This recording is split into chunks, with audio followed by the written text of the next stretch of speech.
So hello guys, in this lecture we will study torsion formula and what is the angle of twist, okay, and what are the relationship between two and how do we derive that. So let's start this topic and just maximize it. So what is basically torque? What it will do, it is a movement that will twist the body, and it will produce twisting in the body, in the shaft basically. So torque term is generally used in shaft analogy, and to design the shaft you have to know what is the amount of torque that is being applied over there, and what are the various parameters like twist angle is there, allowable twist angle, or what and what also what it does basically, like bending stress. This torque moment will also produce stress, and that is basically your shear stress. And how it is being produced, you can see over here. Yes, see, this shaft is there, and we are applying a moment, torque moment here, okay. So applying a torque, what it will do, it will try to twist the body, and what it is doing, you can see, if you see the slices of this means this circular disc slices, these slices are grinding over another, and this will generate in shear stress, okay.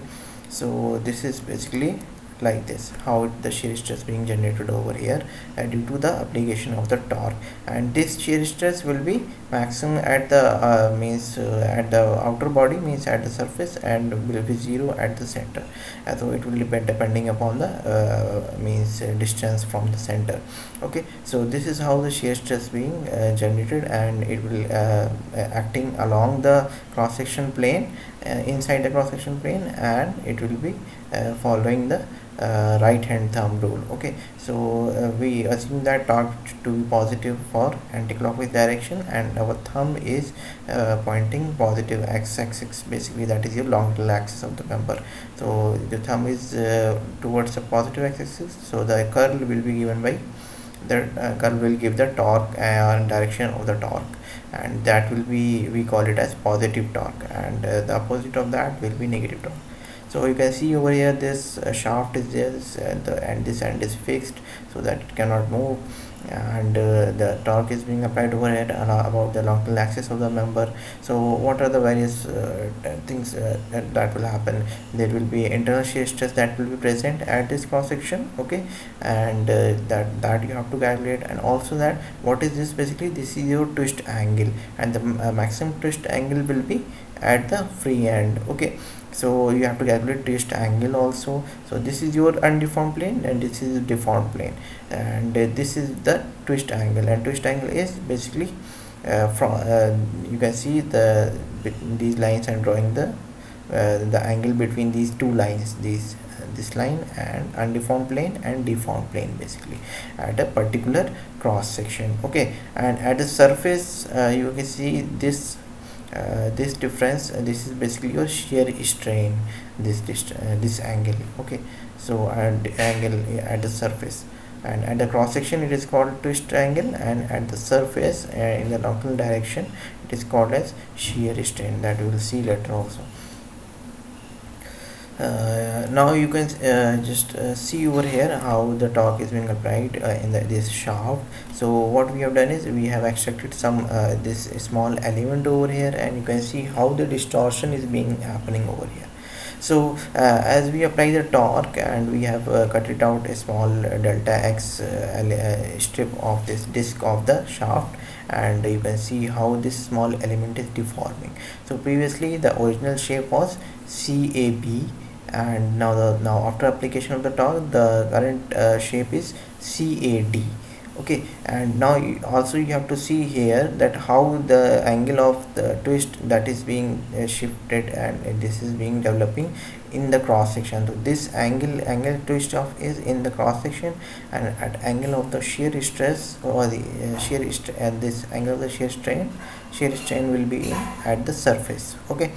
So that you have to calculate, that we will devise one relationship between these two, shear strain and angle of twist, in terms of the radius, okay. So the radius that it is given over here at a particular point is rho, and the maximum radius will be total radius of the shaft, okay. So this is what this is. So you can see over here this this common parameter is there, this common arc length BD. So we can calculate BD in terms of shear strain, and we can calculate BD in terms of this angle of twist delta phi. And what it will be for here, the BD will be equal to delta phi into rho, and from this arc angle, BD will be equal to shear strain into this distance. What is this distance? This distance was delta x, the width of the disk. Okay, so this is what we have done over here, and we will get a relationship between shear strain and radius and angle of twist and width of the strain. So what we will do for calculating total shear strain, just apply means or calculating its total shear this angle of twist, you can just integrate this equation. So let's see how to means deduce this shear stress, and what is the relationship between torque and shear stress that is being generated inside the cross section. So we will use this equation, keep in this mind. Okay, so you can see over here how the variation will be happening. So at the shear strain will be maximum at the surface, and shear strain will be minimum at the center. Okay, so this is how this equation is basically coming from here. Okay, so you can see over here, this is a constant term, this angle will be there, this is also a constant. So what it is maximum at radius, the shear strain will be directly proportional to radius of the point at which you are going to calculate the shear stress basically. So at which point from the center, this is the means distance from the center to that point. Okay, so yes, so shear max means shear strain, maximum shear strain will be at the surface, so that rho will be equal to C, which is basically the total radius of the this shaft. Basically this is it. So you can see the values for the maximum value, the shear stress for maximum. So just dividing those two equations, and we are getting this means expression over here. Okay, and we know that from the Hooke's law that shear stress is equal to modulus of rigidity into shear strain, and from that equation we can deduce this equation also. From this equation, just putting the values over here, so GG will get cancel out, and this will get this equation. Okay, so now you see over here how the shear stress is being computed in terms of torque, and now you can how you can deduce the torsion formula. So you can see over here how these small elements over here, how the torque is, I mean shear stress being applied over here, and what it is basically doing at this suppose this we are taking this small area dA, and at this is the shear stress tau at some distance from center rho. So what will be the moment that is being caused over here at dA?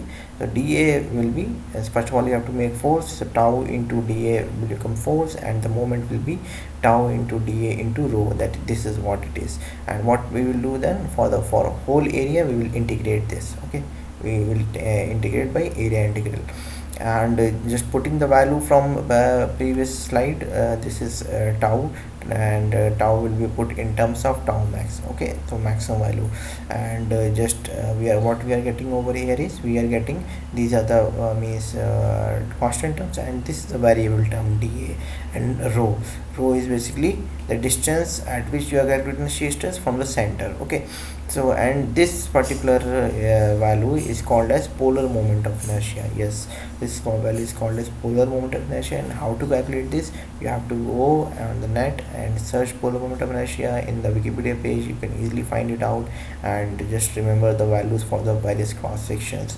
Particularly we will study circular cross section, solid circular, and this hollow tubes. Okay, so for solid circular this is pi by 2 r k power 4, and for hollow sections there is a formula for that. So I will show you that also. So this is what the formula is, and it will come to this actually. So shear stress, you can calculate shear stress, maximum shear stress or shear stress at any point will be given by this torsion formula.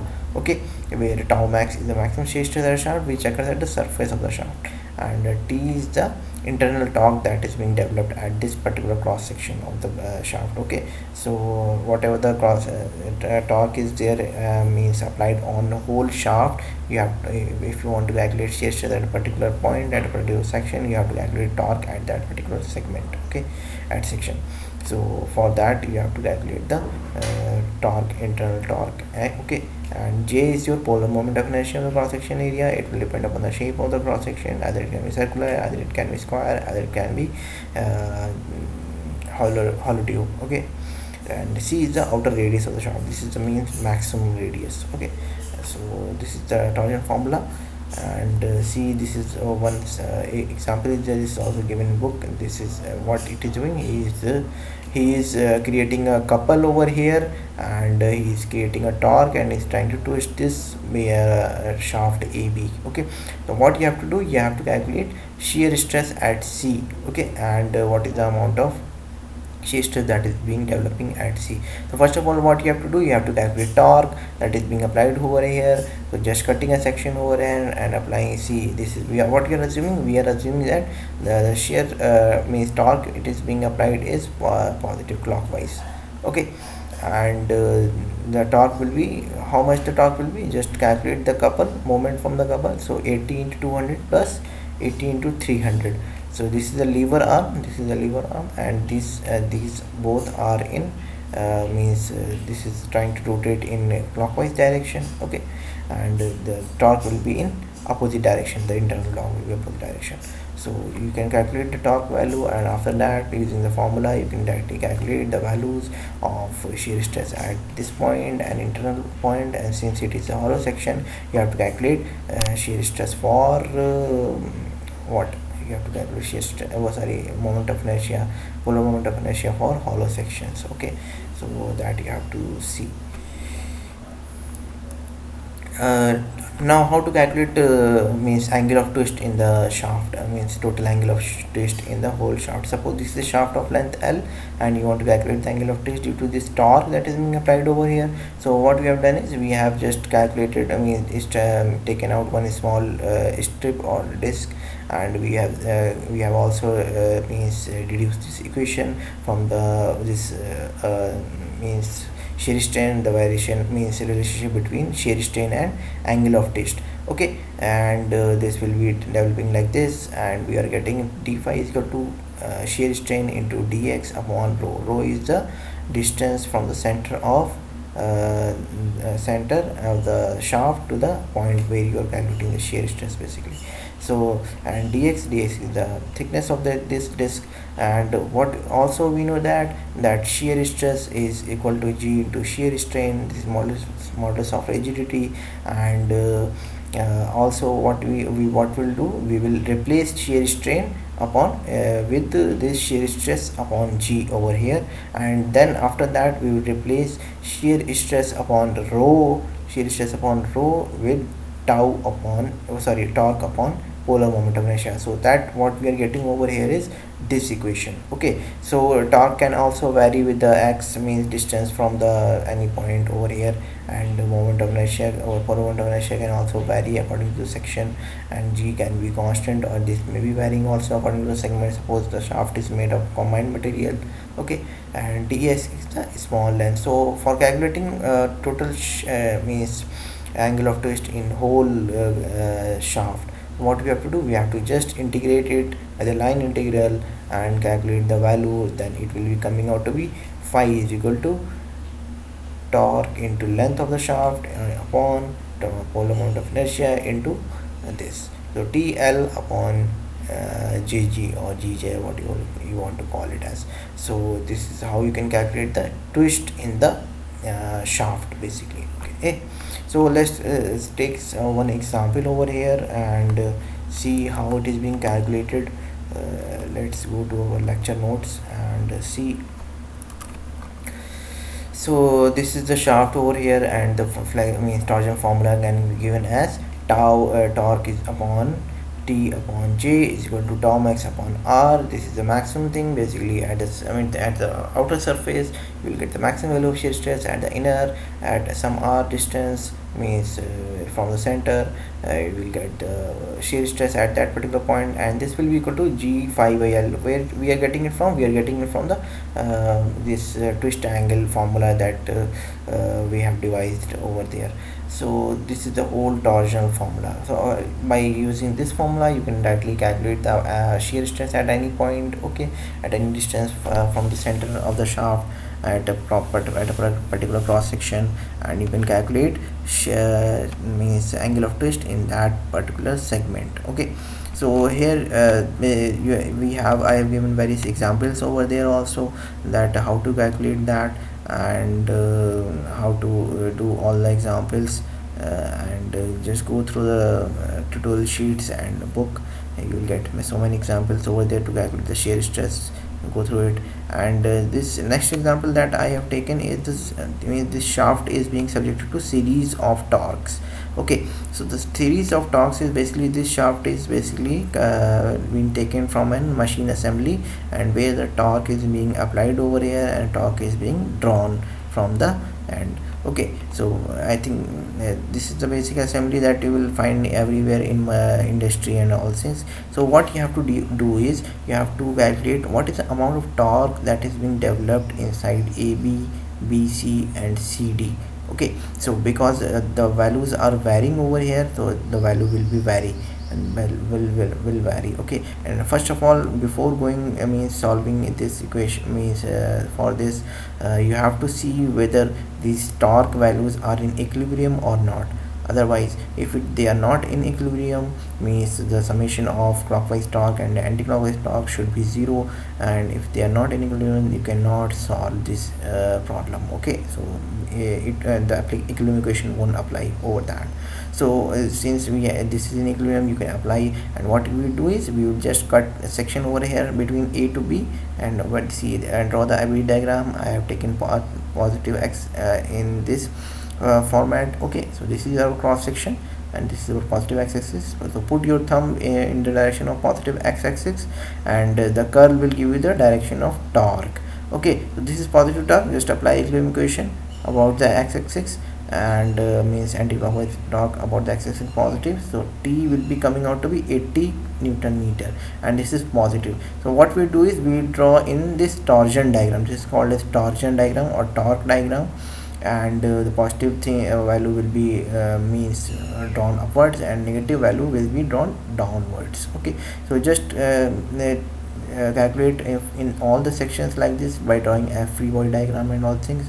Okay, and you can calculate like this, that at A this is 80, and this will be means and in AB segment 80 Newton meter of torque will be there, and it will be constant to up to B, and after that there is 115 Newton of torque will be there in that same direction. So what it is going to do, it is going to add in this figure. So 150 plus 80 is 230, and then 60 plus 50 and 80 in this CD segment. So AB segment will be subjected to 80 Newton meter of torque. BC segment will be BC segment will be means subjected to 230 Newton meter of torque, and CD segment will be subjected to 290 meter of torque, and at the end it will coming to down to 0, because this torque is over there. Okay, so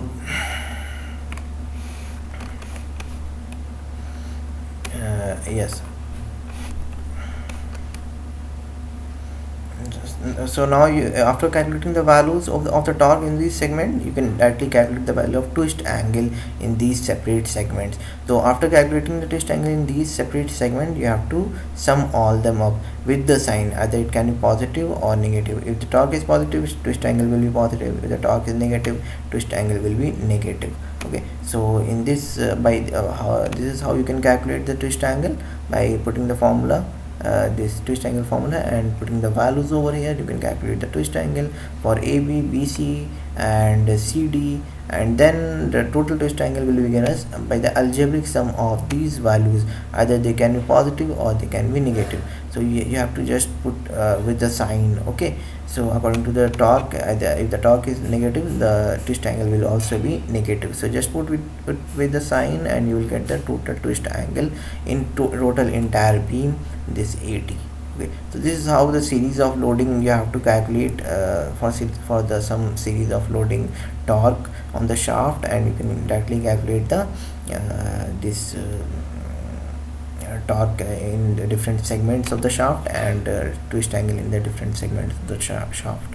So just go through the examples over there, and I've also given the tool sheet. Okay, so just go through them and ask me anything if there is any problem. Okay, okay, so thank you.